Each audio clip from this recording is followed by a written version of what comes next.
दोस्तों, waste Asia के war में अभी एक सिग्निफिकेंट डेवलपमेंट हुआ है, ऐसा कुछ जो किसी ने इमेजिन नहीं किया था। ईरान ने अपनी ताकत का प्रदर्शन करते हुए डिएगो गार्सिया में स्थित अमेरिका और यूके के जॉइंट मिलिट्री बेस के ऊपर 2 मिसाइल्स दाग दी। इनसे डिएगो गार्सिया बेस पर कोई डैमेज नहीं हुआ, क्योंकि एक मिसाइल तो मिड एयर ही मेल फंक्शन कर गई, फेल हो गई, और दूसरी मिसाइल को अमेरिका के वॉरशिप ने इंटरसेप्ट कर लिया। तो टैक्टिकली तो ईरान की ये स्ट्राइक सफल नहीं हुई, लेकिन इसके बावजूद ईरान ने अपनी कैपेबिलिटी का प्रदर्शन किया है। ईरान का पब्लिक क्लेम क्या था कि उसने अपनी मिसाइल्स की रेंज को 2000 किलोमीटर तक लिमिट कर रखा है, बट क्लियरली ये सही नहीं है, क्योंकि डिएगो गार्सिया बेस, जो कि ईरान से लगभग 4000 किलोमीटर दूर है, वहां पर बैलिस्टिक मिसाइल्स लॉन्च करके ईरान ने यह साबित कर दिया है कि उसके पास अनडिक्लेयर्ड लॉन्ग रेंज की टेक्नोलॉजी एग्जिस्ट करती है। यह यूरोपियन देशों के लिए चिंता का विषय है, स्पेशली उन देशों के लिए जो अपने बेसिस का इस्तेमाल अमेरिका को करने दे रहे हैं ईरान के ऊपर अटैक करने के लिए, क्योंकि इसके बाद वो ईरान के लिए लेजिटिमेट टारगेट्स होंगे। तो ये जो डिएगो गार्सिया बेस के ऊपर ईरान ने मिसाइल्स दागी हैं, इससे कोई डैमेज भले ही ना हुआ हो, इसे सक्सेसफुली इंटरसेप्ट कर लिया गया हो, लेकिन इस अटैक ने जो मैसेज डिलीवर करना था वो कर दिया। यूरोपियन देशों को एक वार्निंग दे दी कि ईरान के पास लॉन्ग रेंज मिसाइल्स भी हो सकती हैं 4000-5000 किलोमीटर की रेंज की, जिनकी मदद से ईरान यूरोप में डीप स्ट्राइक कर सकता है।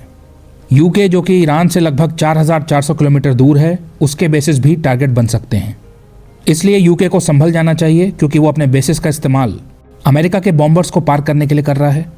शुरू में यूके हेजिटेंट था, लेकिन बाद में उसने अमेरिका को अपने बेसिस का इस्तेमाल करने की परमिशन दे दी, और अब अमेरिका यूके के बेसिस का इस्तेमाल कर रहा है ईरान के ऊपर अटैक करने के लिए, जिससे अब यूके भी ईरान के लिए एक लेजिटिमेट टारगेट बन चुका है। इस समय पर कोई नहीं जानता है कि ईरान के पास क्या टेक्नोलॉजी एग्जिस्ट करती है। जिस लेवल का रिटेलिएशन ईरान इस युद्ध में दिखा रहा है वो किसी ने एक्सपेक्ट नहीं किया था। अमेरिका समेत दुनिया के अन्य देश भी शॉक्ड हैं। ये तो साफ है कि ईरान बहुत सारी हिडन टेक्नोलॉजीज पोजेस करता है, और डिएगो गार्सिया के ऊपर मिसाइल्स लॉन्च करके ईरान ने यह साबित कर दिया है कि उसके एक्सटेंडेड स्ट्राइक एनवेलप में यूके के बेसिस भी आ सकते हैं। तो फिलहाल 20 दिनों तक चले युद्ध में ईरान का फोकस मोस्टली रीजनल रहा है, गल्फ के देशों पर रहा है। उन देशों के मिलिट्री बेसिस और सिविलियन इंफ्रास्ट्रक्चर को टारगेट किया ईरान ने, जिनका इस्तेमाल अमेरिका कर रहा था ईरान को अटैक करने के लिए। बट डिएगो गार्सिया के ऊपर मिसाइल्स दाग करके ईरान ने यह दिखा दिया है कि वो लॉन्ग रेंज अटैक करने में भी सक्षम है। एक तरीके से यह सिग्नल है कि ईरान कितने जल्दी अपनी फ्यूचर कैपेबिलिटी को एक्सपैंड कर सकता है, स्पेशली जब अब आयतुल्ला अली खमेनी नहीं रहे, जो कि ईरान की मिसाइल्स की रेंज को 2000 किलोमीटर तक लिमिट करने की बात करते थे। उनको उनके बेटे मुज्तबा खमेनी ने रिप्लेस कर दिया है, जो कि उनसे ज़्यादा असर्टिव हैं। प्लस अब जब ईरान ने अपनी मोज़ाइक स्ट्रैटेजी को डिप्लॉय कर दिया है, जिसके तहत यदि टॉप लीडर्स एलिमिनेट भी हो जाते हैं तो भी सिस्टम फंक्शन करता रहेगा, तो इस तरीके से पावर को डिसेंट्रलाइज कर दिया गया है। तो ऐसे में ईरान ने अपनी मिलिट्री को बहुत सारी स्मॉल और सेमी इंडिपेंडेंट यूनिट्स में ब्रेक कर दिया है, जो कि अपने आप लड़ाई को सस्टेन रखेंगे। उनके हाथ में पावर आ गई है, तो वो बहुत जल्दी कैपेबिलिटी को एक्सपैंड कर सकते हैं। अब केवल एक बड़ा कमांड सेंटर नहीं है, मल्टीपल कमांड लेयर्स हैं। लोकल मिलिट्री लीडर्स के पास ऑटोनॉमी है। तो यदि ईरान की टॉप लीडरशिप एलिमिनेट भी हो जाती है, तो भी लोकल लीडर्स रिस्पॉन्स देना जारी रखेंगे, रिटेलिएट करना जारी रखेंगे। लोकल कमांडर्स को प्री ऑथराइज कर दिया गया है अटैक करने के लिए। उनको तेहरान से कांस्टेंट इंस्ट्रक्शंस लेने की आवश्यकता नहीं है। यदि नए सुप्रीम लीडर भी एलिमिनेट हो जाते हैं, टॉप लीडरशिप डीकैपिटेट हो जाती है, कम्युनिकेशन ब्रेकडाउन भी हो गया, तब भी ये लोकल लीडर्स अपने ऑपरेशंस को कंटिन्यू रखेंगे। इंडिपेंडेंट डिसीजन मेकिंग कर दी गई है। इस प्रकार से ईरान का ज्योग्राफिक फ्रेगमेंटेशन कर दिया गया है। ईरान के डिफेंस को रीजनल जोन्स में डिवाइड कर दिया गया है। हर एक जोन के पास खुद का कमांड है, खुद के रिसोर्सेज हैं, खुद के टारगेट्स हैं।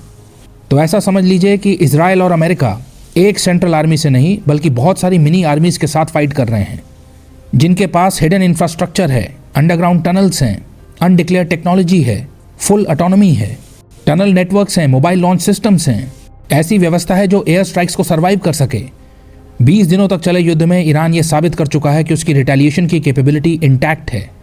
डिस्पाइट ये जो दावे किए जा रहे हैं कि हमने ईरान की कैपेबिलिटी को 100% डिग्रेड कर दिया है, ईरान ने इस बात को साबित कर दिया है कि उसकी रिटेलिएशन की कैपेबिलिटी इंटैक्ट है। ईरान एसिमेट्रिक वॉरफेयर की टैक्टिक्स इस्तेमाल कर रहा है। ईरान अच्छे से जानता है कि वो अमेरिका से कन्वेंशनल वॉरफेयर में जीत ही नहीं सकता, और उसका ये लक्ष्य है ही नहीं। ईरान का लक्ष्य कन्वेंशनल वॉरफेयर में जीतना है ही नहीं, उसका लक्ष्य है न हारना, वॉर को प्रोलॉन्ग करना, अमेरिका के लिए कॉस्ट्स को बढ़ाना। और ये तो हमने केवल इंटरनल मोज़ाइक की बात करी। ईरान की मोज़ाइक स्ट्रैटेजी में एक्सटर्नल मोज़ाइक भी तो हैं। ईरान अपने प्रॉक्सी नेटवर्क्स को भी एक्टिवेट कर सकता है, अपनी स्ट्रैटेजी को अपनी बॉर्डर्स के बियॉन्ड ले जा सकता है। इराक और सीरिया के मिलिशियाज का इस्तेमाल किया जा सकता है, लेबनान में हेजबोला, यमन में हुथीज। तो ईरान मल्टीपल डायरेक्शन से रिटेलिएट करने की क्षमता रखता है। ईरान ने पहले से ही रिस्पॉन्स सिनेरियोज प्रिपेयर कर रखे हैं कि यदि लीडरशिप के ऊपर अटैक किया जाता है तो रीजन में एस्केलेट करो, अगर एक्स बेस पर अटैक होता है तो वाई बेस को टारगेट करो। इसलिए इस वक्त अमेरिका और इजराइल जो ईरान की लीडरशिप को डीकैपिटेट कर रहे हैं, कमांड सेंटर्स के ऊपर अटैक कर रहे हैं, कम्युनिकेशन को ब्रेक डाउन करने की कोशिश कर रहे हैं, ये काम नहीं कर रहा है। ईरान तब भी कोलैप्स नहीं हो रहा है। ईरान की मोज़ाइक स्ट्रैटेजी इस अप्रोच को न्यूट्रलाइज कर देती है। टॉप लीडरशिप और टॉप जनरल्स के एलिमिनेट होने के बाद भी, कम्युनिकेशंस के डिस्टर्ब होने के बाद भी ईरान का सिस्टम कोलैप्स नहीं किया है। इस तरीके से ईरान ने अपनी स्ट्रैटेजी डिज़ाइन करी है जहां पर लीडर्स को खोने का मतलब वॉर कैपेबिलिटी को खोना नहीं है।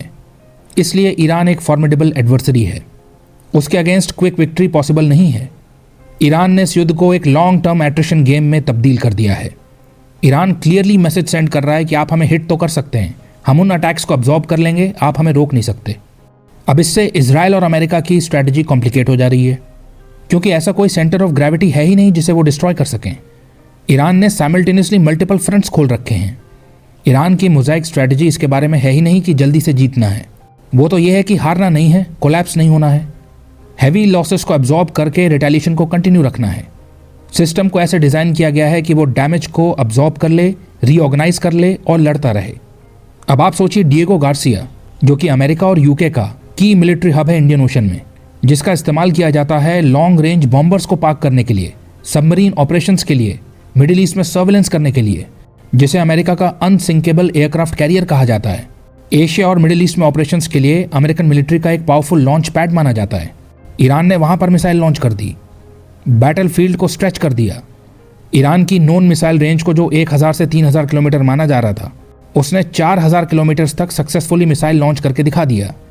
एक मिसाइल जो कि बीच एयर में मैल फंक्शन कर गई, फेल हो गई, वो ये दिखाता है कि क्या पता ईरान नई लॉन्गर रेंज मिसाइल्स को डेवलप कर रहा हो, एग्जिस्टिंग मिसाइल्स को मॉडिफाई कर रहा हो, एक्सपेरिमेंट कर रहा हो अपनी कैपेबिलिटी को बढ़ाने का। कोई नहीं जानता इस बारे में। Iran clear cut message send कर रहा है कि हम आपको मिडिल ईस्ट के बियॉन्ड भी हिट कर सकते हैं। तो ये युद्ध में हॉरिजॉन्टल एस्केलेशन हो रहा है। अब कॉन्फ्लिक्ट केवल इजराइल और गल्फ तक ही सीमित नहीं है, ये इंडियन ओशन में भी पहुंच गई है।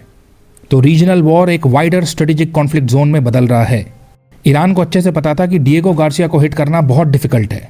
अमेरिका का स्ट्रॉन्ग मिसाइल डिफेंस है वहां पर, बट ईरान ने ये जो अटैक किया है ये डिस्ट्रक्शन के पर्पज से नहीं किया है, ये सिग्नलिंग के पर्पज से किया है। ईरान के अटैक का पर्पस डैमेज करना नहीं था, एक जियोपॉलिटिकल सिग्नल भेजना था, जिसमें वो सफल हो गया है। ईरान ने अपनी रीच, कैपेबिलिटी और इंटेंट को दिखा दिया है। इससे अमेरिका, इजराइल और यूरोपियन देशों के ऊपर प्रेशर डेवलप होता है। ये मैसेज जाता है कि अमेरिकन बेसेस अब सेफ जोन में नहीं हैं, रिमोट बेसेस भी अब पोटेंशियल टारगेट बन सकते हैं। गल्फ में और यूरोप में अमेरिका के एलाइज को ये क्लियर कट मैसेज गया है कि यदि आप अमेरिका के बेसिस को होस्ट करते हो तो आप एक लेजिटिमेट टारगेट हो। ईरान ने यह दिखा दिया है कि कितने शॉर्ट टाइम में वो अपनी रेंज को एक्सटेंड कर सकता है, अपनी बॉर्डर के बियॉन्ड भी पावर को प्रोजेक्ट कर सकता है। तो दोस्तों, भले ही मिसाइल ने डिएगो गार्सिया को हिट ना किया हो, लेकिन ईरान का मैसेज जरूर लैंड हुआ है। ईरान का लॉन्ग रेंज मिसाइल अटैक भले ही फेल हुआ हो, लेकिन उसकी मैसेज डिलीवरी सक्सेसफुल रही है। 2 इंटरमीडिएट बैलिस्टिक मिसाइल्स, जो कि लाइकली खुर्रमशहर 4 हो सकती हैं, वो उस रेंज के बियॉन्ड गई जो इजराइल और अमेरिका ने इमेजिन किया था। यह हाईलाइट करता है कि डिएगो गार्सिया रिमोट होने के बावजूद वल्नरेबल है और ईरान हर एक पोटेंशियल थ्रेट को न्यूट्रलाइज करने की इंटेंट और कैपेबिलिटी रखता है।